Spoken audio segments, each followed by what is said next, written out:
बातमी पुण्यातून आहे। पुणे शहरासह संपूर्ण जिल्ह्यामध्ये मुसळधार पाऊस बरसतोय। बाबा भिडे पूल वाहतुकीसाठी बंद करण्यात आलेला आहे। पर्यायी मार्गांचा वापर करा असं आवाहन प्रशासनाच्या वतीने करण्यात आलंय।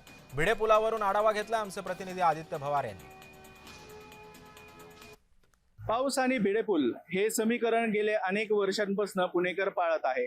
जोपर्यंत हा भिडेपूल पाण्याखाली जात नाही तोपर्यंत पुण्यात पाऊस पडलाच नाही अशी काहीशी समज समस्त पुणेकरांमध्ये आहे।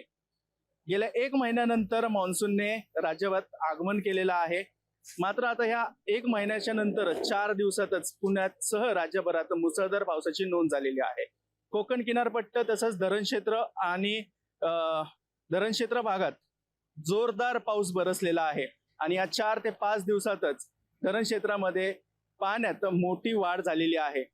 1 महिन्यापूर्वी या धरण क्षेत्राने तळ गाठलं होतं, परंतु ही सगळी भर गेले 4 ते 5 दिवसातच पावसाने पूर्ण केलेली आहे।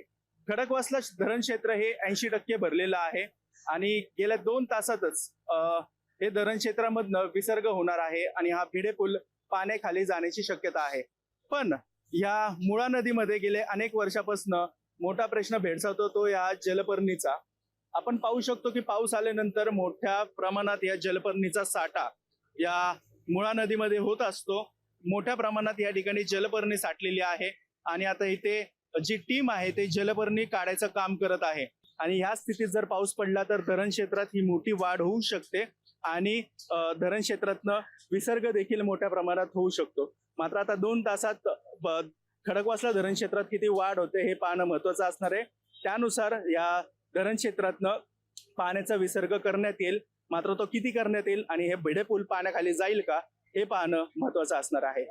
कॅमेरा पर्सन दीप मिश्रासह मी आदित्य भवार, जय महाराष्ट्र, पुणे।